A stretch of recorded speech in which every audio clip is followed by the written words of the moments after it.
আল্লাহ আমাদের বৃষ্টি দিয়েছেন, তাতে আমরা আলহামদুলিল্লাহ। আমি আবারও অনুরোধ করব বাহিরের ভাইয়েরা দয়া করে ভিতরে চলে আসেন।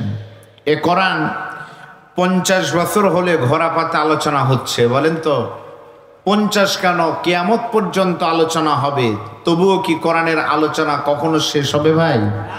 এটা শেষ হওয়ার কিতাব নয়। আল্লাহ পাক নিজেই বলছেন লা তুহসা আজাইবুহু ওয়ালা তুবলা গারাইবুহু। কোরআন কখনোই পুরাতন হবে না, কোরআন কখনো নিশ্চিহ্ন হবে না, বলেন সুবহানাল্লাহ।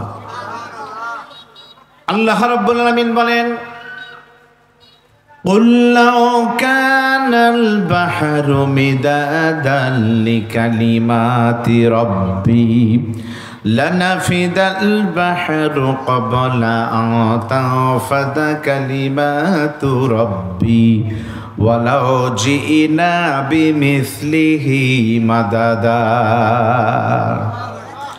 আল্লাহ রাব্বুল আলামিন বলেন, নবী বলুন, এই কোরআনের কথা বলতে গিয়ে যদি সাগরের পানিগুলো কালি হয়ে যায়, লিখতে লিখতে সাগরের পানি এক সময় শেষ হবে, অনুরূপ আরেকটা সাগরের পানি দিয়ে যদি কোরআন লেখা শুরু হয়, সে সাগরের পানিও শেষ হবে, তবুও আল্লাহর কোরআন কখনোই শেষ হবে না। জোরে বলেন সুবহানাল্লাহ। এটা এমন একটি কিতাব, বিশ্বাস করেন এখানে আসলে আল্লাহ পাকের রহমত নিশ্চিতভাবে পাবেন। আপনাদের আমি অনুরোধ করব, চেয়ার নিয়ে আপনারা বসে যান। কিছু ভাইয়ের আপনার উপরে এসে ফ্লোরে স্টেজেও বসতে পারবেন। মাদ্রাসার নিচতলায় দোতলায় পর্যাপ্ত জায়গা, আপনারা সেখানেও বসতে পারবেন। ভাই কোরআন থেকে দূরে যায়েন না। হতেই পারে আজকের এই মাহফিলে 1 ঘন্টা সময় থাকা আপনার জন্য, আপনার পরিবারের জন্য সমস্ত বালা মুসিবত থেকে আল্লাহ হেফাজত করতে পারে। পারে কি পারে না ধরে বলেন। চলেন আমরা অল্প সময় মেহমান আসার আগ পর্যন্ত আমি আপনাদের সামনে পবিত্র কোরআনুল কারীমের একটি সূরা পড়েছি। সূরার নাম হলো সূরা মুমিনুন। সকলেই মহব্বত করে বলেন, নাম কি সূরার? মুমিনুন। পবিত্র কোরআনের ভিতরে মুমিনদের জন্য সূরা রয়েছে, সেই সূরার নাম হলো মুমিনুন। কাফেরদের জন্য সূরা রয়েছে, সেই সূরার নাম হলো কাফিরুন। মুনাফিকদের জন্য যে সূরা রয়েছে, সেই সূরার নাম হলো মুনাফিকুন। আমরা মুমিন যেহেতু, ইনশাআল্লাহ আমরা সেই মুমিনুন সূরা থেকে আলোচনা করব। এই সূরাতে মোট রুকুর সংখ্যা 6টি। 114-র ভিতরে এই সূরার সিরিয়াল নম্বর হলো 23, আর আয়াতের সংখ্যা 118টা। আমি অনুরোধ করব আপনারা 20টা আসলে মাদ্রাসার বারান্দায় বসবেন, এটা পাকা, এখানে তো আর সমস্যা নাই, এখানেও বসতে পারবেন। কিছু ভাই মঞ্চেও আসতে পারবেন, এখানে এসে আপনারা বসে যেতে পারবেন। আল্লাহ আমাদের প্রত্যেককেই স্ব জায়গায় থেকে কোরআন শোনার তৌফিক দান করুন। আসেন ভাই, এদিকে ত্রিপল আছে, এদিকে আসেন, চলে যাবেন না। মাদ্রাসার নিচতলা, মাদ্রাসার দোতলায় আপনারা বসবেন এবং আপনারা মঞ্চেও চলে আসতে পারবেন বা আগায় আসেন। সবাই একটু জিকির করেন, লা ইলাহা ইল্লাল্লাহ, লা ইলাহা ইল্লাল্লাহ, লা ইলাহা ইল্লাল্লাহ, সুবহানাল্লাহ, আলহামদুলিল্লাহ, লা ইলাহা ইল্লাল্লাহ। যার দিলে আসের আল্লাহর ভয়, যার মনে আসের আল্লাহর ভয়, আল্লাহ আল্লাহ সব সময়। আহার নিদ্রা ভালো লাগে না এই দুনিয়া, ভালো লাগে না, ভালো লাগে শুধু ইল্লাল্লাহ, লা ইলাহা, লা ইলাহা, লা ইলাহা ইল্লাল্লাহু মুহাম্মাদুর রাসূলুল্লাহ। সকলেই সাল্লাল্লাহু। আমরা যে সূরা থেকে আলোচনা করছি বা করব, সূরার নাম হলো মুমিনুন। আপনারা শুনলেন, এই সূরার 11 নম্বর আয়াতে আল্লাহ রাব্বুল আলামিন, ভাই বিদ্যুৎ গেলে জানেন জেনারেটর থেকে বলে দেন, এই সূরার আমরা আলোচনার বিষয় 11, 12, 13, 14 থেকে 4টি আয়াত শরীফ তেলাওয়াত করেছি, খেয়াল করেন। আমার সঙ্গে যারা পারেন বলেন। আল্লাহ রাব্বুল আলামিন বলেন, ওয়ালাকাদ খালাকনাল ইনসানা মিন সুলালাতিন মিন তিন। অর্থ হলো, আর অবশ্যই এখানে আল্লাহ পাক দুটি তাকিদ দিয়েছেন। এখানে লাম একটি তাকিদ আর কদ একটি তাকিদ, দুটি তাকিদ দিয়ে আল্লাহ বলেন, আর অবশ্যই অবশ্যই আমি আল্লাহ মানুষকে সৃষ্টি করেছি মাটির উপাদান দিয়ে। তাহলে আমরা যারা মানুষ, কোরআন শোনার জন্য, বোঝার জন্য বলেন তো, আল্লাহ আমাদের কি দিয়ে তৈরি করেছে? মাটি দিয়ে না বাবা, মাটির উপাদান দিয়ে। তোমরা তো ছাত্র, আমাদের ছেলে পেলে, শোনো, আল্লাহ তৈরি করেছে মাটির উপাদান দিয়ে। তাহলে পৃথিবীতে যত মানুষ, সমস্ত মানুষকে আল্লাহ মাটির নির্যাস, মাটির উপাদান দিয়ে তৈরি করেছে, ঠিক না? এরপর আল্লাহ পাক বলেন, শোনো, সুম্মা জাআলনাহু নুতফাতান ফি করারিম মাকিন। তারপরে আমি সেটাকে মায়ের পেটের ভিতরে এক সুরক্ষিত জায়গায় তোমাদেরকে রেখে দিয়েছিলাম, সংরক্ষণ করেছিলাম। তারপরে কি আল্লাহ পাক বলেন, বান্দা শোনো, সুম্মা খালাকনান নুতফাতা আলাকাতান ফাখালাকনাল আলাকাতা মুদগাতান ফাখালাকনাল মুদগাতা ইযামা ফাকাসাওনাল ইযামা লাহমা সুম্মা আনশা'নাহু খালকান আখার ফাতাবারাকাল্লাহু আহসানুল খালিকিন। আল্লাহ পাক বলেন, বান্দা দেখো, প্রথমে তুমি ছিলে এক ফোঁটা নাপাক বীর্য, বাবা শুক্রাণু, মায়ের ডিম্বাণু, যারাই তো চলে গেলেন। এই বীর্যটাকে আমি আল্লাহ তাআলা মায়ের পেটে ডিম্বাণুটের ভিতরে নিয়ে, সুম্মা জাআলনাহু নুতফাতান, তোমার এই ডিম্বাণুকে সুম্মা খালাকনান নুতফাতা আলাকাতান, সেই এক ফোঁটা নাপাক বীর্যটাকে আমি আল্লাহ তাআলা এক ফোঁটা রক্তে, লাল রক্ত করলাম। কিছুদিন পরে, 40 দিন পরে, সেই এক ফোঁটা রক্তকে আমি আল্লাহ তাআলা গোশতে পরিণত করলাম। কিছুদিন পরে সেই গোশতের ভিতরে আমি হাড় দিলাম, হাড্ডি দিলাম, 306টি হাড় দিলাম। সেই ছোট্ট ছোট্ট হাড়গুলোকে আবার গোশত দিয়ে ঢেকে দিলাম। সেই গোশতগুলোকে আবার চামড়া দিয়ে আবৃত করে দিলাম। বান্দা এবার তাকাও, ফাতাবারাকাল্লাহু আহসানুল খালিকিন। নিপুণ আল্লাহ পাকের সৃষ্টি কতই না সুন্দর, ধরে বলেন আল্লাহু আকবার। তাহলে আল্লাহ আমাদেরকে মাটি দিয়ে তৈরি করেছেন, মাটির নির্যাস দিয়ে। আমরা যে শিখলাম আল্লাহ মাটির উপাদান দিয়ে তৈরি করেছে, কিন্তু বলেন তো ভাই, আমাদের সমাজের কোনো মানুষ মারা গেলে তার শরীর থেকে কি রক্ত, মাংস, এরপরে চর্বি, হাড্ডি এগুলো বের হয়, কিন্তু কারোর শরীর থেকে কি মাটি বের হয়? তাহলে আল্লাহ কেন বললেন যে আমি মানুষকে মাটির উপাদান দিয়ে বানিয়েছি? তাফসীরের ভিতরে রয়েছে, মানুষকে আল্লাহ মাটি দিয়ে বানালেন, এই কথা বলার কারণ হলো, ব্যাখ্যা হলো মোট 3টি। মানুষ মাটির তৈরি, তার ব্যাখ্যা মোট কয়টি বলেন? 3টি। 3টে ব্যাখ্যার মাধ্যমে আমরা সহজে বুঝতে পারবো যে আমরা কেমনে আল্লাহ আমাদেরকে মাটির উপাদান দিয়ে তৈরি করেছেন। খেয়াল করেন, 1 নম্বর, কেমনে? 1 নম্বর ব্যাখ্যা, এই পৃথিবীর সমস্ত মানুষকে আল্লাহ বানালেন শুধুমাত্র, একমাত্র, কেবলমাত্র আদম নবী ছাড়া আমাদের সবাইকে আল্লাহ বানিয়েছে কিন্তু মাটি দিয়ে। আমাদের সকলের আদি পিতার নাম হলো আদম নবী। কোন নবী বলেন? আর আদম নবীকে আল্লাহ কি দিয়ে বানিয়েছে? মাটির আদমকে প্রথম সৃষ্টি করিয়া ঘোষণা দিলে তুমি শ্রেষ্ঠ বলিয়া। আমাদের সকলের আদি পিতা আদম কিন্তু মাটির তৈরি, মানুষ মাটির তৈরি। তার ব্যাখ্যা মোট 3টি। প্রথম নম্বর ব্যাখ্যা হলো, যেহেতু আমাদের পিতা আদমকে আল্লাহ সরাসরি মাটি দিয়ে বানিয়েছে, যেহেতু আমাদের পিতা আদম নিজেই সরাসরি মাটির তৈরি, সেজন্য কিয়ামত পর্যন্ত যত আদম সন্তানের জন্ম হবে, পিতা আদম মাটি হওয়ার কারণে আমাদের সকলকে আল্লাহ আমাদের মাটি দিয়ে বানিয়েছে, আমাদের শরীরেও মাটি।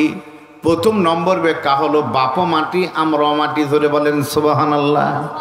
প্রথম আমরা মাটির তৈরি, তার ব্যাখ্যা কি? আমার বাপ আদম মাটি, সুতরাং ওই আদমের সন্তান যারা তারাও কি মাটি, বাবজা আমরা তাই। কেউ যদি বলে না আমার বাবার সাথে আমার কোনো মিল নাই, রক্তের মিল নাই, তাহলে বলেন সেটার লক্ষণ ভালো না খারাপ? খারাপ যদি হয়, আমাদের বাংলাদেশে কিছু নাস্তিক রয়েছে যারা বলে যে আমরা আপনার ইয়েতে বিশ্বাসী, ডারউইনের মতবাদে বিশ্বাসী। ডারউইনের মতবাদ হলো যেই মতবাদ বিশ্বাস করে আমরা বানর থেকে এসেছি। আমরা তাদেরকে বলতে চাই, ডারউইনের মতবাদ যারা বানর থেকে এসেছে তারা বানরের তৈরি, বানরের রক্ত দিয়ে তাদের শরীর এসেছে। কিন্তু আমরা যারা মুসলমান মানুষ, আমরা মনে করি আমরা সবাই মাটির তৈরি, আমাদের পিতার নাম হলো আদম নবী। ধরে বলেন কথা ঠিক না ঠিক? দুঃখজনক, আমাদের বাংলাদেশের প্রাইমারি স্কুলগুলোতে এর আগে পড়ানো হয়েছিল যে মানুষ এসেছে বানর থেকে, ডারউইনের মতবাদ।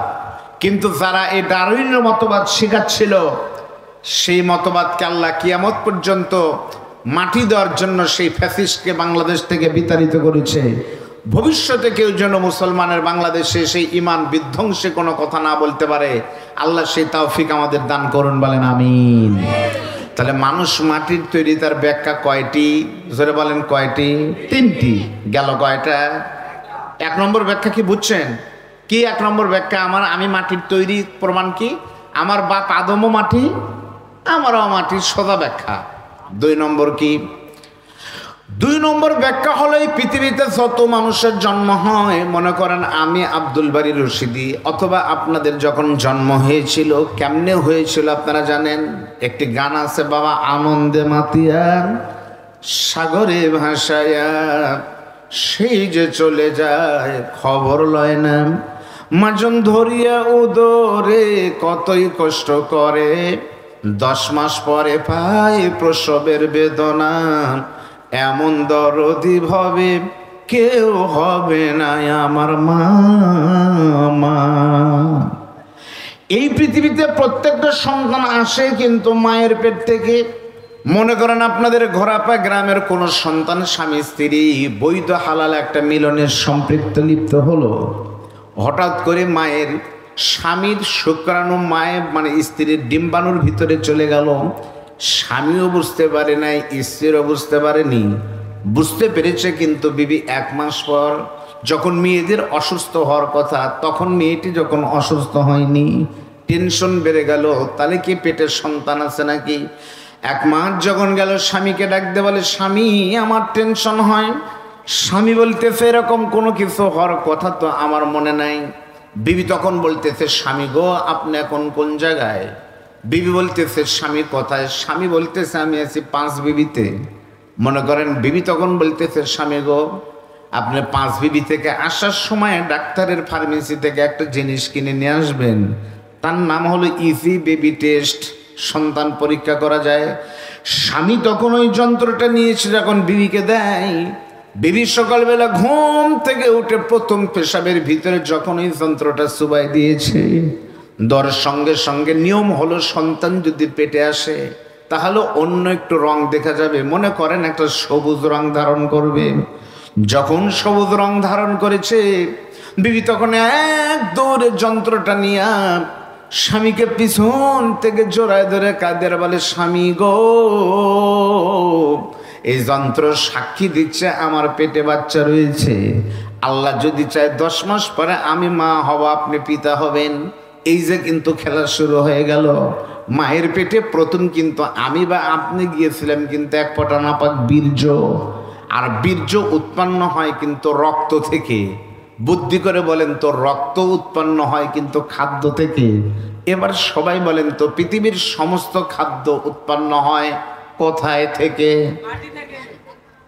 ছেলেবেলেগুলো বুঝছে, বুদ্ধি বেশি, মুরব্বীরা বুঝতে পারেনি। সমস্ত মানুষের প্রাণীর বীর্য উৎপন্ন হয় রক্ত থেকে। রক্ত আসে খাদ্য থেকে, আর খাদ্য আসে, সব খাবার উৎপন্ন হয় কোথা থেকে? আপনাদের জয়পুরহাটের সব থেকে পরিচিত খাবার বিষয় হলো আলু। আলু কোথায় হয়? মাটিতে হয়। কেবা ধান কোথায় হয়? সব খাবার মাটি থেকে হয়। এমনকি বিড়ি সিগারেটও কোথায় থেকে হয়? আপনারা তো উত্তরবঙ্গের মানুষ জানবেন না, কিন্তু এই যে রংপুরে গেলে পরে দেখবেন হারাগাছ এলাকায় মাটি থেকে তামাক হয়, কুষ্টি অঞ্চলে তামাক হয় কোথায় থেকে? তামাকের গাছ, কি তামাক, মাটি থেকে। তাহলে সমস্ত খাবার উৎপন্ন হলো কিন্তু মাটি থেকে। তাহলে আমরা মাটির তৈরি, তার ব্যাখ্যা কি মিলে গেছে? আপনাকে মন খারাপ করতেছেন? আমাদের বক্তা অল্প সময়ের ভিতরে আসবে, এখানে চেয়ারের ব্যবস্থা রয়েছে। কিছু মানুষ যারা দাঁড়িয়ে আছেন, বাহিরে আছেন, আপনারা বলেন তো ভাই, আপনার জমিতে আইল কাটা লাগবে। আইল কাটা বুঝেন? আইল কাটার সময় যদি বৃষ্টি আসে, 2 আইল কাটার পরে বৃষ্টি আসলো, আরো 2টা বাকি আছে, উত্তর দক্ষিণ কাটলেন, পূর্ব পশ্চিম বাকি থাকতে আপনার বৃষ্টি আসলো, তখন কি আইল কাটেন নাকি বৃষ্টি হলে পরে কাটা বাদ দিয়ে চলে আসেন? কাটা বাদ দিয়ে চলে আসেন। অনেকে চিন্তা করে ভিজে গেছে কাটেই যাই, তাই না? আপনি বলেন তো ভাই, যাচ্ছেন কি সুন্দর দেশে কই মাছ আপনার সামনে দিয়ে কই মাছ উঠে যাচ্ছে, তখন কি গায়ে বৃষ্টি পড়লো না না পড়লো সেই টেনশন থাকবে? তাহলে এটা জান্নাতের বাগান, বিশ্বাস করেন। হতেই পারে আল্লাহর কসম, এটা রহমতের বৃষ্টি আপনার শরীরে 1 ফোঁটা পড়লে সেখান থেকে জাহান্নামের আগুন হারাম হয়ে যেতে পারে। এর কারণে আপনার পরিবারের প্রতি রহমত হতে পারে, আপনি জানবেনই না এই বৃষ্টির ভিতরে কি আছে। তারপর আপনাদের বৃষ্টিতে ভিজার উদ্দেশ্য আমাদের না, বলতেও না, আপনার মেহেরবানি করে এসে সামনে বসেন, না হলে মঞ্চের উপরে বসেন, না হলে মাদ্রাসার নিচতলা দোতলায় জায়গা আছে, বসে যান। আপনাদের জন্য কত দূর থেকে মেহমান আসতেছে, আপনারা ঘরে এই নিয়ামত পাচ্ছেন, যার একটা কত চাহিদা, কত ডাক। দোয়া করেন, আল্লাহ যদি কবুল করে, এরপর যদি ঘোড়া পাতনো দিন আসে, তাহলে শুধু মুফতি আমির আমদা আসবে না, এমপি হয়েই ইনশাল্লাহ আসবে। আল্লাহ কবুল করুন, বলেন আমিন। সকলে একটা তাকবীর দেন তো আল্লাহকে খুশি করার জন্য। পারা যাবে ইনশাল্লাহ? লিল্লাহি তাকবীর। আর জোরে হয় না বাবা? লিল্লাহি তাকবীর। মাশাআল্লাহ। তাহলে বলেন, মানুষ মাটির তৈরি, তার ব্যাখ্যা মোট কয়টি? গেল কয়টা? আপনাকে বুঝছেন যে কি কি ব্যাখ্যা আমরা বুঝছি? এবার আছে কয়টা? কয় নম্বর? মাশাআল্লাহ। মানুষ মাটির তৈরি, তার 3 নম্বর ব্যাখ্যা তাফসীর থেকে বলতেছি, বানানো নয়। এই পৃথিবীতে যখন কোনো সন্তানের জন্ম হয়, তখন আমার আল্লাহ ডাকতে বলে, ফেরেশতারা রে, বাংলাদেশের জয়পুরহাট জেলার 5 বিবি উপজেলার বাগজানে ইউনিয়নের ঘোড়াপা গ্রামে আজকে একটা সন্তান বাবার শুক্রাণু থেকে মায়ের ডিম্বাণুর ভিতর ইন করলো, প্রবেশ করলো। এই সন্তানের নাম হবে আব্দুল্লাহ। এ আব্দুল্লাহ দুনিয়াতে 50 বছর বাঁচবে। আব্দুল্লাহ যখন মারা যাবে, আব্দুল্লাহর কবর কিন্তু হবে বাগজানা মাদ্রাসার, কি বলে এটা, ঘোড়াপা মাদ্রাসার এই পাশে, যেখানে আপনাকে কবরস্থ করা হবে। ওই কবরের জায়গা 3.5 হাত কিন্তু আল্লাহ নিজেই ফেরেশতাদের দেখায় দেয়। তখন সঙ্গে সঙ্গে রহমতের ফেরেশতা এসে যেখানে আপনাকে কবর দেওয়া হবে, ওই কবরের জায়গা থেকে 1 চিমটি মাটি নিয়ে আপনার মায়ের ডিম্বাণুর ভিতরে বাবার বীর্যের সঙ্গে কিন্তু ওই কবরের মাটি মিশিয়ে দেয়। সেজন্য নবী হাদিসে বলেন, আল্লাহ যাকে সেখানকার মাটিতে বানাইছে, তাকে কিন্তু সেখানেই দাফন করা হবে। ওই 3 হাত জায়গায় কিন্তু আপনার ঠিকানা হবে। যেখানকার মাটি যার শরীরে, তার কবর হবে ওই জায়গায়। এখান থেকে আবার প্রমাণিত হলো বন্ধু, সত্যি আপনি আমি মাটির তৈরি। যাকে যেখানকার মাটিতে বানানো হয়েছে, তার কবর ওই 3.5 হাত জায়গায় হবে। আপনারা কি জানেন? ইচ্ছা করলে নিজের কবর নিজের পছন্দ মতো জায়গায় হয়। তার প্রমাণ, বাড়ি হলো জয়পুরহাট, মারা গেছে সৌদি আরবে, কবর হয় ওই দেশেই। এমন ঘটনা নাই? বাড়ি হয়েছে মালয়েশিয়া, বাড়ি জয়পুরহাট, মারা গেছে মালয়েশিয়া করোনার ভিতরে, লাশ কোথায়? ওই দেশে মাটি হলো। তার মানে ওখানকার মাটিতে বানানো হয়েছিল। আমাদের বাংলাদেশের দলমত নির্বিশেষে সবাই আমরা জানি, আমাদের সকলের পরিচিত কোরআনের পাখি, আল্লামা কোরআনের পাখি দেলোয়ার হোসেন সাইদি রহমাতুল্লাহ আলাইহি, আল্লাহ তাআলা হুজুরের কবরকে জান্নাতের টুকরা কবুল করুন। আল্লাহ কবুল করুন, বলেন আমিন। আল্লামা সাইদি সাহেব হুজুর রহমাতুল্লাহ আলাইহি নিজের প্রতিষ্ঠিত সারা জীবনের টাকা দিয়ে একটা মাদ্রাসা করছে। আপনারা দেখে আসবেন গেলে, খুলনাতে দারুল কোরআন সিদ্দিকা কামিল মাদ্রাসা, ইতিমখানা, লিল্লা বোর্ডিং, বিরাট মাদ্রাসা। সেই মাদ্রাসা মসজিদের পাশে সাইদি সাহেব কবরের জায়গা লিখে দিয়েছে, মানে ঠিক করেছিল এরকম মঞ্চের মতো যে আমি মারা গেলে এখানেই যেন আমার কবর হয়। সব রেডি, গাছ লাগিয়েছে, কবর ওখানেই হবে। কিন্তু আল্লাহ পাক তা কবুল করেননি, কারণ সাইদি সাহেব সারা জীবন শুধু চাইছে, আল্লাহ তুমি আমাকে শহীদি মরণ দিও, শহীদি মরণ দিও। আপনি বলেন জালেম যে বিদায় নিবে 2023 সালে, এটা কি আপনারা কেউ 24 সালে এটা কি আমরা জানতাম ভাই? এটা আমরা জানতাম না। সেজন্য আল্লাহ জানতেন খুত্তাতুল্লাহি আযামু মিন খুত্তাতিনা, আমাদের পরিকল্পনার থেকে আল্লাহর পরিকল্পনা মহান। আল্লাহ জানে 23-এ জালেম 24-এ বিদায় নিবে। সাইদি সাহেবকে ও যাওয়ার পরে তার শাহাদত হবে না, জালেম গেলে তাকে কে কষ্ট দিবে? সেজন্যই 23 সালে জালেমের দ্বারাই তাকে জেলখানায় নিয়ে গিয়ে চিকিৎসার নামে কারাগারে হাসপাতালে ইনজেকশন করে হুজুরকে বিদায় করার মাধ্যমে হুজুরকে শাহাদতের মর্যাদা দিলেন। সাইদি সাহেবের জানাজা হতে দিল না, কবরস্থ ওখানে করতে দিল না। খুলনায় কবরটা না হয়ে কবর হলো পিরোজপুরে। এখান থেকে প্রমাণিত হলো ইচ্ছা করলে নিজের কবর নিজের জায়গা হয় না, কবর হবে সেখানে কবরের মাটি যার শরীরে আছে যেখানে। ধরে বলেন আল্লাহু আকবার। এবার আপনারা বলেন তো ভাই, এক ফোঁটা নাপাক বীর্য থেকে এত সুন্দর করে আমাদেরকে অবয়ব তৈরি করে যিনি আমাদেরকে সৃষ্টি করলেন, সকলেই জবান খুলে একটু বলেন তো, আমাকে আপনাকে এক ফোঁটা বীর্য থেকে এত সুন্দর করে যিনি বানালেন, ও জয়পুরহাটের মুসলমান বলেন তো তিনি কে? আরো জোরে বলেন আল্লাহ। আমরা বললাম আল্লাহ, ঘটনা ঠিক, কিন্তু আপনারা বলেন তো ভাই, আল্লাহ আর রব একই না আলাদা? আপনারা বলেন একই। আমার প্রশ্ন হলো, যদি একই হবে তাহলে কোরআনের ভিতরে সব জায়গায় আল্লাহ শব্দ হতো, কিন্তু কোরআন খুললে আমরা দেখি আল্লাহ শব্দ আছে, রব শব্দ আছে, রবও আছে, আল্লাহ আছে। আপনারা বলেন কোরআনে কি আল্লাহ শব্দ নাই?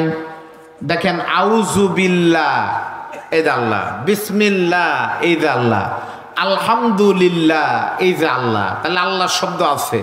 এবার আমরা দেখি রব শব্দ আছে না নাই? আলহামদুলিল্লাহি রব্বিল, এখানে রব। ওয়াকাদা রব্বুকা, এখানেও রব।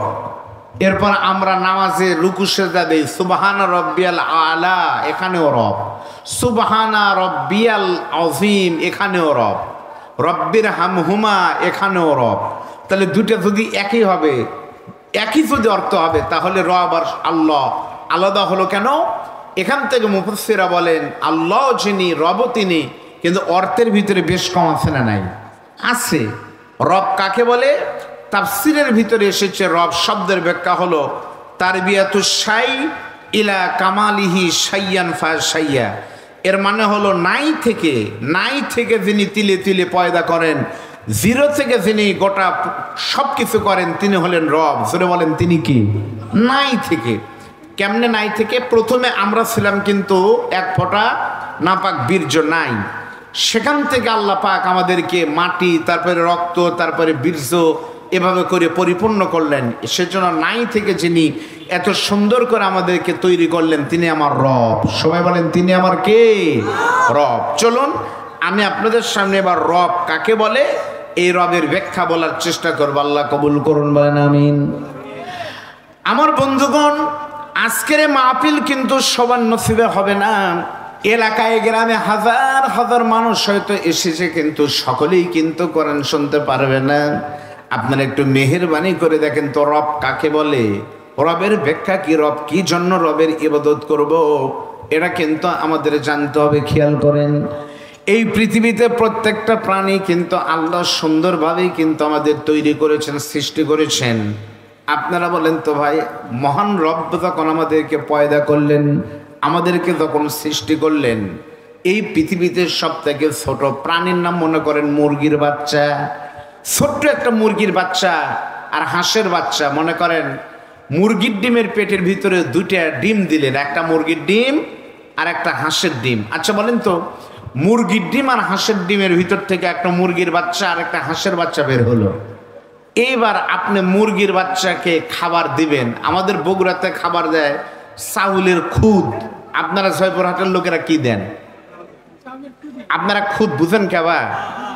বগুড়ার ভাষা আর নওগাঁর ভাষা খুব একটা পার্থক্য লোকেরা বলি মামু তুই আলু আলু, ওই কাউলে ফোনাক্কালি আলু, মানে এক লাইনে 4 বার আলু। আর আপনাদের একটু পার্থক্য হলো, জয়পুরহাটের লোকেরা আমাদের থেকে ভালো, চেহারা ভালো, পয়সাপাতি ভালো, ভাষাও ভালো, কিন্তু তারা একটু মিস্টেক করে মাঝে মাঝে। আপনারা গরুকে বলেন আপনি, আর বাপেক বলেন তুই। গরু বলে যে আপনি খাবিন খাবিন গুদগুদাবিন না, আর বাপেক বলে কে বা তুই খাসু। এই যে একটা একটু বেশ কম আছে, কিন্তু আমার ভাষা তো বোঝা যায়। মুরগির বাচ্চার সামনে আপনি চাউলের খুদ দিলেন, আচ্ছা মুরগির বাচ্চার সামনে চাউলের খুদ দিলেন, খুদ দেওয়ার পরে মুরগির বাচ্চা কিন্তু খায় না, দেখবেন শব্দ করে, কুঙ্কুর শব্দ করে। কেন? মুরগির বাচ্চা জানে না এটা কেমনে খেতে হয়। রব তিনি যিনি মুরগির বাচ্চাকে খাওয়ার মতো, খাওয়ার বুঝার মতো একটু শক্তি দিলেন। মুরগির বাচ্চা খাবার খাইলো, খেয়াল করে দেখবেন মুরগির বাচ্চার সামনে খাবার দিলে এই বাচ্চা, মুরগির বাচ্চা কিন্তু খাবারের উপরে মুখ ঠেকায়, ঠোকর দিয়ে দিয়ে মাথা নত করে তারপরে কিন্তু খাবার খায়। ফিরে বলেন কথা ঠিক না বেটি? হাঁসের বাচ্চার সামনে আপনি খাবার দিবেন, হাঁসের বাচ্চা কিন্তু খাবার খাবে, শর্ত হলো খাবারের সামনে মাথা কিন্তু নত করে তারপরে কিন্তু খাবার খেতে হবে, তাছাড়া কিন্তু মুখে খাবার যাবে। এটাই বুঝেন।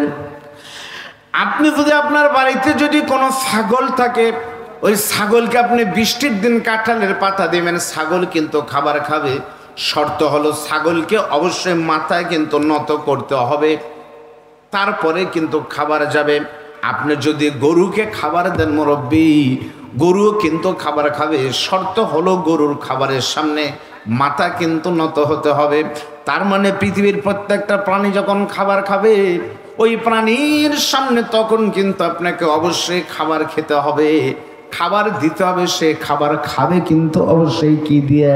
ওই খাবার অবশ্যই কিন্তু খেতে হবে মুখ মাথা কিন্তু নত করে। কিন্তু আপনি আমি আল্লাহর বান্দা, আমি আপনি যখন মায়ের পেটের থেকে বের হই বাবান, মানুষ যখন খাবার খায়, মানুষ কিন্তু মাথা নত করে খাবার খায় না, হাতের মাধ্যমে মুখের কাছে কিন্তু খাবার নিয়ে আসে, মাথা কিন্তু উপরের দিকে থাকে, খাবারের সামনে কিন্তু কোনোদিন নত হয় না। তার মানে বোঝা গেল পৃথিবীর প্রত্যেকটা প্রাণী যখন খাবার খাবে, প্রত্যেকটা প্রাণীর মাথা নত হবে রিজিকের সামনে। আর আমি আপনি বান্দা যখন খাবার খাবো, আমাদের মাথা কিন্তু রিজিকের সামনে নয়, মুসলমানের মাথা নত হবে কেবল আল্লাহ আমির, আল্লাহ রাজ্জাকের সামনে। সুবহানাল্লাহ করে বলেন।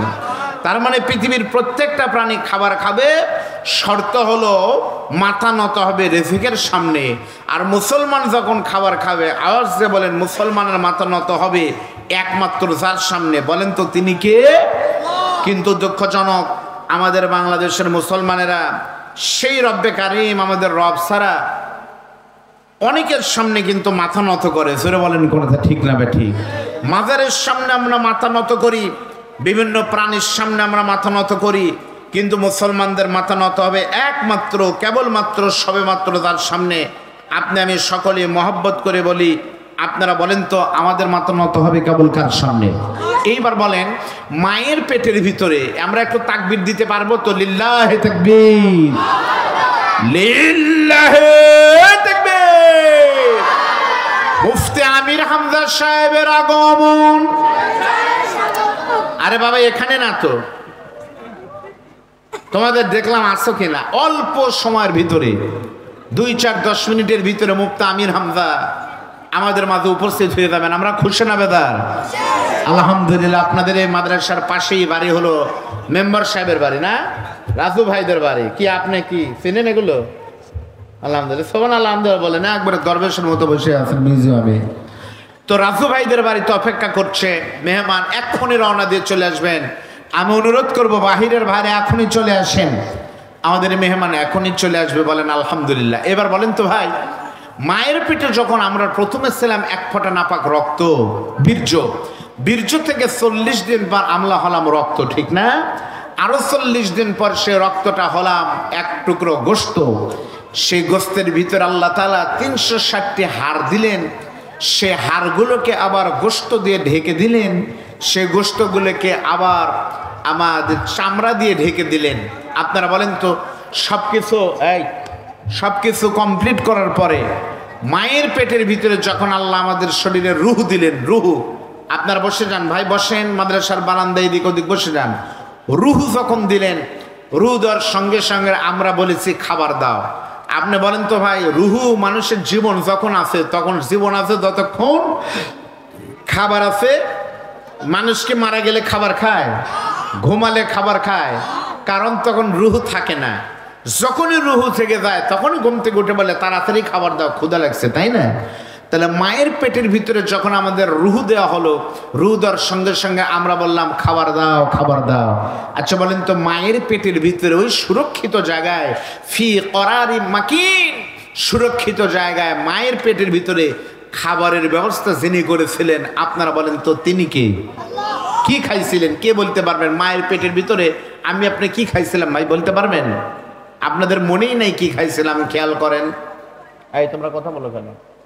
রব কাকে বলে?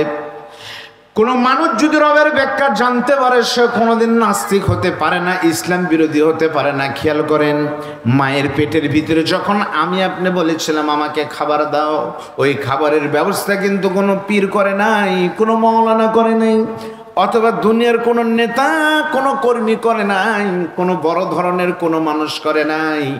আমার রব্বে কারিম বলে, বান্দা শোনো, আমি তোমার এমন রব, মায়ের পেটের ভিতরে তুমি যখন বলেছ বান্দা আমাকে, আল্লাহ আমাকে খাবার দাও, তুমি বান্দার খাবার জন্য কি ব্যবস্থা আমি করলাম বান্দা তুমি কি জানো?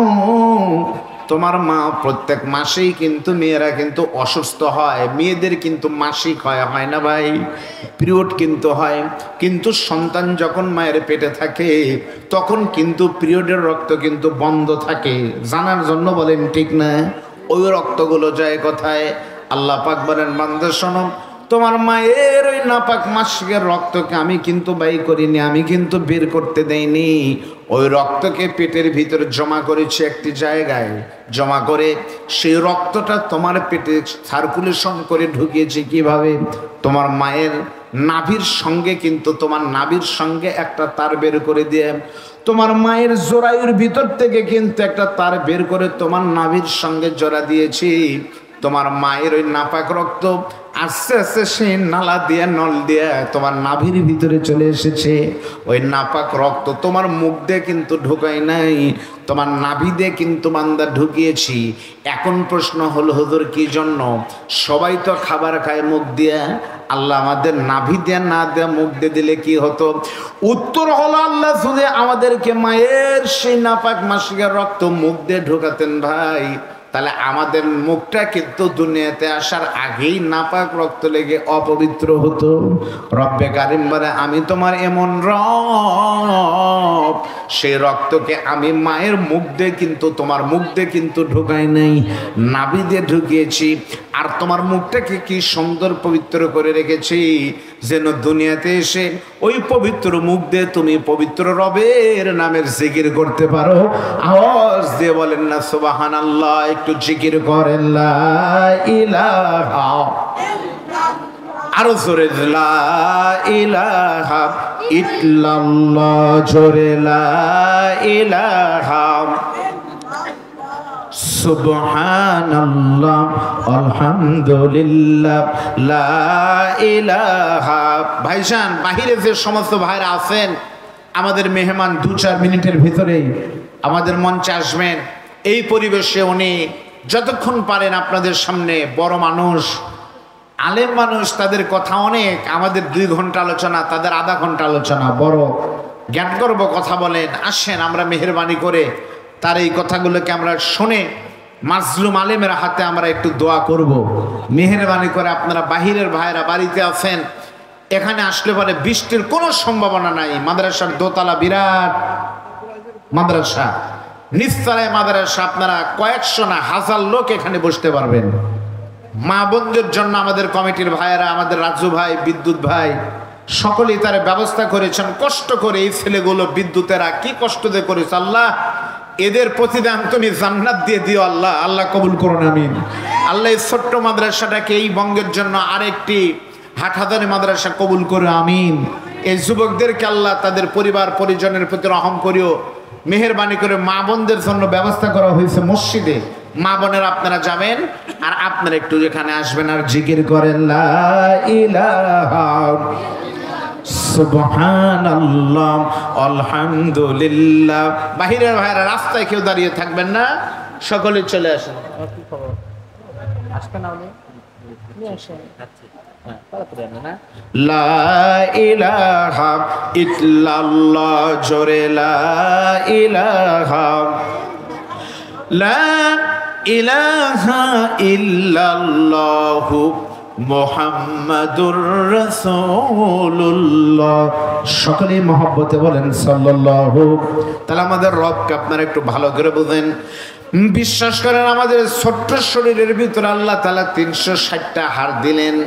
হাড়গুলোর ভিতরে কিন্তু অসংখ্য জোড়া দিলেন। আপনারা বলেন তো ভাই, আমাদের শরীরে জোড়া আর হাড় আছে কি নাই? আমাদের মাথা থেকে পা পর্যন্ত হাড় না, খালি প্রত্যেকটা হাড়ের ভিতরে জোড়া আছে কিনা? আমার আঙ্গুলের দিকে তাকান। এই যে আমার ডান হাতের ডান আঙ্গুল দেখেন, প্রত্যেকটা আঙ্গুলের ভাঁজে ভাঁজে কিন্তু জোড়া আছে, নাই ভাই? আমাদের বগুড়া বলে গিরা, আপনারা কি বলেন? গিরাই বলেন, গিরা আছে। এরপরে দেখেন এখানে কিন্তু দেখেন এইভাবে গিরা আছে, এরপরে এখানে কিন্তু গিরা আছে, এখানে কিন্তু আরেকটা জয়েন্ট আছে। এভাবে করে শরীরের দুই একটি না শত শত 360টি হাড়ের ভিতরে শত শত গিরা দিলেন। আল্লাহর নবী একদিন মসজিদ নববীতে ওয়াজ করতে লেগে বলতেছে, সাহাবীরা রে শোনো, এই যে আল্লাহ তাআলা তোমাদেরকে 360টা হাড়ের ভিতরে এতগুলো জয়েন্ট দিলেন, এই প্রত্যেকটি জয়েন্টের বিনিময়ে তোমাদের প্রত্যেককেই একটি করে কুরবানি সদকা করে দরকার। প্রতি জয়েন্টের বিনিময়ে একটা করে সদকা গরু বা পশু কুরবানি করা দরকার। আচ্ছা বলেন তো, কথার কথা 360টা জয়েন্টের জন্য যদি 360টা পশু প্রত্যেক দিন দান করা লাগতো, সদকা করা লাগতো, আমাদের সমাজে কি কেউ পারতো ভাই? সম্ভবই না। আল্লাহর নবীর সাহাবীরা তখন বলেন, ইয়া রাসূলুল্লাহ, আমরা তো এই কষ্ট করে তো গরিব মানুষ একটাই কুরবানি দিতে পারি না, আমরা দান করতে পারি না, এতগুলো প্রাণী এতগুলো কুরবানির সদকা প্রত্যেক দিন আমরা কেমনে করব? আমাদের তো কষ্ট হবে। খেয়াল করেন, নবীর উম্মাত যারা এসেছেন পরীক্ষিত মানুষ কিন্তু আজকে এসেছে। সাধারণ মানুষ, দুর্বল ইমানের কোনো লোক কিন্তু বৃষ্টির ভিতরে কিন্তু আসতে পারে না। শুধুমাত্র আপনারা এসেছেন, আল্লাহ তাদের কবুল করেছেন।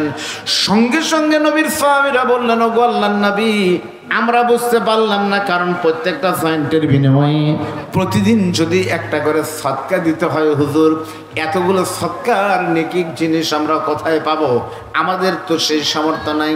আল্লাহর নবী তখন বলেন, সাহাবীরা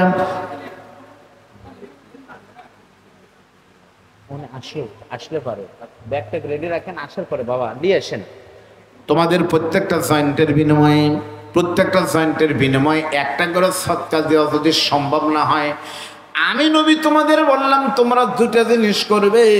প্রথম নম্বর জিনিস হলো, তোমাদের ভিতর থেকে কোনো ভাই ওয়া ইমাতাতুল আযা আনিত তরিক, রাস্তা থেকে কষ্টদায়ক বস্তু যদি কেউ দূরে ফেলে দেয়, আর তোমাদের মহল্লার মসজিদ কেউ যদি নিয়মিত পরিষ্কার করে, ঠিক মতো ঠিকঠাক করে, এই দুটো আমল করার কারণে আল্লাহ রাব্বুল আলামিন তার নামায় আমল থেকে প্রত্যেক দিন একটা করে নয়, যতগুলো হাড় হাড্ডি জয়েন্ট রয়েছে প্রত্যেকটা জয়েন্টের একটা করে নেকি আল্লাহ দান করে দিবে। বলেন মারহাবা। আপনারা কি কথা বুঝেছেন? 360টা জয়েন্টের বিনিময়ে 360টা হয় সদকা প্রত্যেক দিন করা লাগবে, আর না হলে দুইটা কাজ করা লাগবে। এক নম্বর হলো আপনার মসজিদ, মহল্লার মসজিদ আপনাকে প্রত্যেক দিন পরিষ্কার করা লাগবে, আর দুই নম্বর ওয়া ইমাতাতুল আযা আনিত তরিক, রাস্তা থেকে কষ্টদায়ক বস্তু দূর করা লাগবে। আপনাদের ভিতরে একটা হাত তুলে দেখান তো ভাই, এমন কোন লোক আছেন প্রত্যেক দিন মসজিদ পরিষ্কার করে? এমন কোন লোক আপনাদের ভিতরে আছে? যদি আমি বলি কে আছেন, অবশ্য হাত তুলবে সেই লোক হয় মসজিদের খাদেম, না হলে মুয়াজ্জিন, তাই না? কিন্তু খাদেম আর মুয়াজ্জিন তো চাকরির জন্য করে, কিন্তু আপনি আমার ইমানের জন্য করা দরকার। আমরা করব, আল্লাহ কবুল করুন, বলেন আমিন। এবার বলেন তো, এক কথায় হলো আমাদেরকে তিনি এত নিয়ামত দিলেন, সৃষ্টি করলেন, তিনি আমার রব। বলেন তিনি কে? ওই রবের ইবাদতের পরেই আমাদের দ্বিতীয় নম্বর দায়িত্ব, কর্তব্য হলো রবের ইবাদতের পরেই আমাদের খেদমত করতে হবে, দাসত্ব গোলামি হবে রবের জন্য। রবের ইবাদতের পরেই খেদমত করব, সম্মান করব যাকে। আপনার একটা আওয়াজ দিয়ে বলেন তো তিনি কে? মা আর বাবা। আপনারা ভুল বললেন, মা আর বাবাই যদি হয় তাহলে আল্লাহর রাসূল কত নম্বর? এজন্য সিরিয়াল আমরা একটু ঠিক করি। এক নম্বরে আমার রব, আমার আল্লাহ, আল্লাহর পরেই দুই নম্বর হলেন আমার নবী, ঠিক না? নবীজির পরে তিন নম্বর হলো আমার মা। 3 নম্বর কে? বাবা আগে না মা আগে? মা। মা যদি হয় তৃতীয় নম্বর, চতুর্থ নম্বর কে? বাবা। তাহলে 1 নম্বরে কিন্তু আপনার রব, 2 নম্বরে আমাদের নবী। ওই হাদিস, লা ইউমিনু আহাদুকুম হাত্তা আকুনা আহাব্বা ইলাইহি মিন ওয়ালিদিহি ওয়া ওয়ালাদিহি ওয়ান-নাস আজমাইন। তোমাদের ভিতর থেকে যতক্ষণ পর্যন্ত তোমাদের মা, পিতামাতা, সন্তান সবকিছুর থেকে আমি নবীকে বেশি ভালো না বাসবে, ততক্ষণ পর্যন্ত তোমরা কেউ ইমানদার হতে পারবা না। তাহলে 1 নম্বর কিন্তু আমার আল্লাহ, আল্লাহর পরেই কিন্তু 2 নম্বর আমার রাসূল, রাসূলের পরে 3য় নম্বর হলেন আমার মা, মায়ের পরে 4র্থ নম্বর আমার পিতা, এই পিতার পরে কিন্তু বাদ বাকি 5 নম্বর। এই 4টে ঠিক রাখা লাগবে, আল্লাহ, রাসূল, মা আর পিতা। তারপরে 5 নম্বর কে? 5 নম্বরের কোনো মানে ঠিক নাই, আপনি যা ধরবেন ওটাই 5 নম্বর, ওটাই ঠিক। কেউ যদি বলে আমার পীর 5 নম্বর, ওটাই ঠিক। কেউ যদি বলে আমার বিবি 5 নম্বর, ওটাই ঠিক। কেউ যদি বলে আমার সন্তান, ওটাই ঠিক। যা বলবেন সিরিয়াল কিন্তু 5। মা বাবার আগে কেউ কিন্তু উঠতে পারবে না। কিন্তু আমাদের সমাজে দুর্ভাগ্য, আমাদের বাংলাদেশে বহু সন্তান আছে, শীতের দিন বাবাকে একটা কম্বল কিনে দেয় না, মাকে একটা চাদর কিনে দেয় না, অথচ পীর সাহেবের দরবারে জয়পুরহাট থেকে আলু কিনে পাঠায় দিচ্ছে ফরিদপুর। এমন পাগল আমাদের বাংলাদেশ আছে না নাই ধরে বলেন?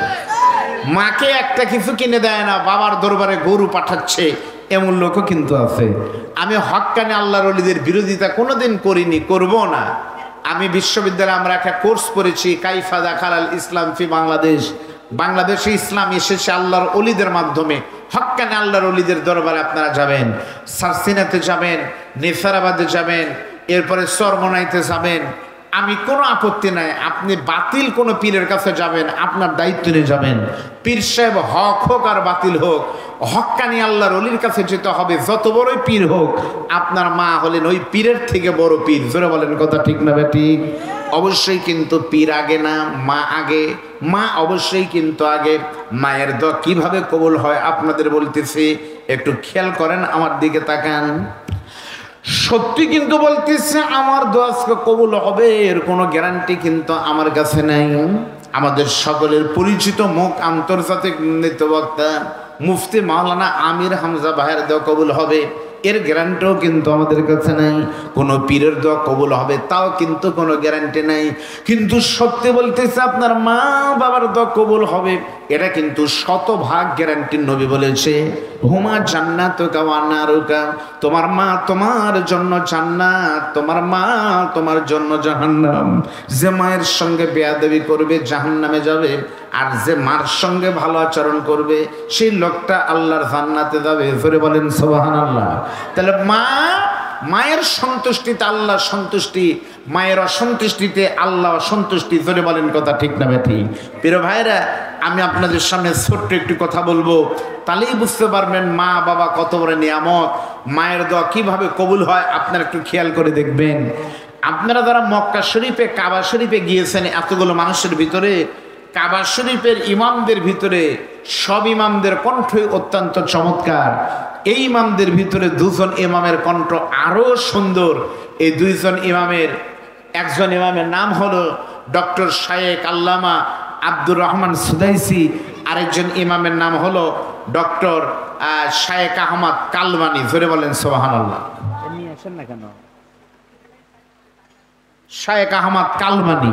এই কালবানি হুজুর হলো, যতগুলো ইমাম আছে তার ভিতরে সব থেকে কালো ইমামের নাম হলো কালবানি। সুবহানাল্লাহ ধরে বলেন। এই কালবানি এখন থেকে কয়েক বছর আগে আপনাদের পরিচিত লন্ডন শহরে মুসলমানদের একটা কমিউনিটি আছে, সেই মুসলমান কমিউনিটি থেকে একটা মসজিদ উদ্বোধন করার জন্য শায়েখ আহমদ কালবানি কাবার ইমামকে দাওয়াত করা হলো। কাবা শরীফের ইমাম মক্কা থেকে চলে গেলেন সেই লন্ডনে মসজিদ উদ্বোধন করার জন্য। মসজিদ উদ্বোধন করতে গিয়ে উনি উদ্বোধনের পরে নামাজ পড়ালেন, নামাজ পড়ে কোরআন তেলাওয়াত করে উদ্বোধনী অনুষ্ঠান শেষ করে যখন চলে আসবেন, সাংবাদিকরা তাকে প্রশ্ন করে বলতেছে, কাবার ইমাম আপনি একটু মেহেরবানি করে বলবেন, আমাদের জানাবেন, আপনি কালো মানুষ, নাইজেরিয়ার সন্তান, আপনি কাবার ইমাম হলেন কিভাবে? একটু মেহেরবানি করে একটু বলেন তো, ভালো করে শোনেন। যখন বলেছে আপনি কাবার ইমাম, কালবানি কিভাবে কাবার ইমাম হলেন একটু দয়া করে আমাদের বলেন। কারণ কাবা শরীফ কিন্তু এমন একটা মসজিদ, আপনাদের ঘোরাপা মসজিদ ছোট নেকি কম হবে, আর পাঁচ বিবি মসজিদ লম্বার জন্য নেকি বেশি হবে, এমন কোন হাদিস কিন্তু দলিল নাই। কিন্তু নবী বলেছে, শোনো, কিয়ামত পর্যন্ত আমার কোন উম্মত যদি বাইতুল্লাহ শরীফে গিয়ে শুধু একটা রাকাত নামাজ পড়তে পারে, এক রাকাত নামাজ পড়ার উসিলায় আল্লাহ তাআলা তার নামায় আমলে 1,00,000 রাকাত নামাজের নেকি দিবে। আর মদিনা শরীফে কেউ যদি এক রাকাত নামাজ পড়তে পারে, এক রাকাত নামাজ পড়ার উসিলায় তার নামায় আমলে কোন হাদিসে এসেছে 1,000 রাকাত, আবার কোন হাদিসে এসেছে 50,000 রাকাত নামাজের নেকি হবে।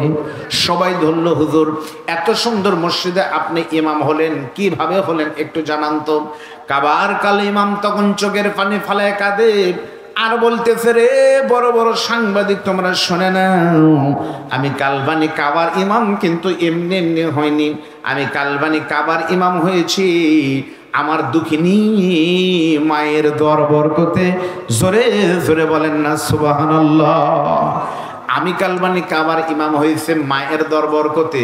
জিজ্ঞাসা করলো কিভাবে হলেন, মায়ের দর বরকতে জানান। কালবানি তখন বলতেছে, আমি ছোটবেলায় অনেক দুষ্ট ছিলাম। আমি কালবানি যখন ছোট ছিলাম খুবই দুষ্ট ছিলাম, কোনো মাদ্রাসা আমাকে ভর্তি করে নিত না। আমার মা আর বাবা হজে গিয়েছিল, হজ করতে গিয়ে রাতের বেলায় তাহাজ্জুদের সময় আমার মা আমার বাবা আমাকে বাইতুল্লাহ শরীফের কাছে নিয়ে গিয়ে কাবা শরীফের গেলাপের সঙ্গে আমাকে ধরে নিয়ে চোখের পানি ফালায় সেদিন কেঁদে বলেছিল, মালিক সত্যি যদি তুমি মায়ের দোয়া কবুল করো, আমরা স্বামী স্ত্রী বাবা মা ওই সন্তানের মা বাবা দোয়া করি। আমি মা বাবা দোয়া করলাম, আমার কালো দুষ্ট সন্তানকে তুমি মা বাবার দরবার করতে শুধু বড় আলেম করলে হবে না, আমার কালবানিকে তুমি একদিনেই কাবার ইমাম বানিয়ে দিও। জোরে বলেন মারহাবা, লিল্লাহি তাকবীর। এরপরে 10 মিনিট মাদ্রাসার বাচ্চারা একটা নুরানি করতে, এগুলার হবে না, এখন বসে এগুলার হবে না, হুজুর চলে আসছে তো লাগে বলে। প্রিয় ভাইয়ের আমার, মায়ের দরবার করতে মানুষ কাবার ইমাম হয়। জোরে বলেন আল্লাহু আকবার। এই দোয়া পৃথিবীতে আর কারো নাই, এই পাওয়ার আর কারো নাই, সে মা আর বাবা। একটু বৃষ্টি হলে আপনারা এখানে থাকতে পারবেন না। আমাকে নিয়ে আসো নাকি ভাই, দেখেন তো একটু বৃষ্টি হলে আপনারা এখানে কেউ থাকতে পারবেন না, আসতেছেন না, কিন্তু আপনার মা আর বাবা কবরে যাদের চলে গেছে তাদের কবরে কি হচ্ছে এখানে আপনারা দেখা যাচ্ছে কম, কিন্তু শত শত মানুষ কিন্তু আছে চতুর্দিকে, বাড়িতে মসজিদ মানুষদের ভরপুর। এ মাদ্রাসার দোতলা নিচতলা এতগুলো মানুষ যদি আজকে মাঠে সমাগম হতো, মুফতি আমির হামজা ভাই দেখতো, হাজার হাজার মানুষ হতো। কিন্তু আল্লাহর ফায়সালা আমরা মেনে নিয়েছি। আপনারা এখানে যারাই আছেন, যে কয়জন আছেন, আপনাদের ভিতরে পিতা নাই মা নাই এমন লোক কি নাই? ফিরে বলেন নাই? অবশ্যই রয়েছে ভাইজান। সে আপনার পিতা মাতার কবরকে সামনে নিয়ে এখানে অনেক গুণীজন ভাইয়েরা আমার কষ্ট করে এসেছে আছে, সে মানুষগুলোর দিকে তাকিয়ে আপনাদের কাছে আমি কমিটির ভাইদের অনুরোধ করব, আপনারা দুই একজন হুজুররা কোথায়, মাদ্রাসার হুজুরেরা একটা আসেন মঞ্চে। আমরা সংক্ষিপ্ত একটু, মুফতি আমির হামজা ভাই এসেছেন, 2-1 মিনিটের ভিতরে উনি চলে এসেছেন। লিল্লাহি তাকবীর, লিল্লাহি তাকবীর। মুফতি আমির হামজা সাহেবের আগমন আজকের এই মাহফিলের পক্ষ থেকে, ঘোরাপা মাদ্রাসার পক্ষ থেকে লিল্লাহি তাকবীর। আলহামদুলিল্লাহ ভাইরা আমার, বাংলাদেশে একমাত্র বক্তাই মুফতি আমির হামজা। আমি তার সামনে বলবো না, আমার ভাই জন্য বলবো না, আমার মনে রয়েছে উনি সেই ইন্ডিয়া থেকে এসে বগুড়া একটা মাহফিল করেছিলেন। যদি মাহফিল নেয়, জীবনের ঝুঁকি নিয়ে জীবন বাজি রেখে মাহফিল উপস্থিত হন একমাত্র বক্তা আমার দৃষ্টিতে 2-4 জন থাকতে পারে, কিন্তু আমার দেখা মুফতি আমির হামজা।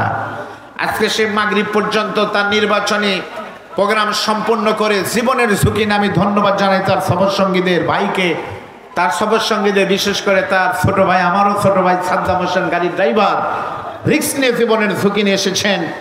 সত্যি বলতেছি, মুফতি আমির হামজা এসেছে উত্তর জনপদের এই মানুষদের সম্মান করে।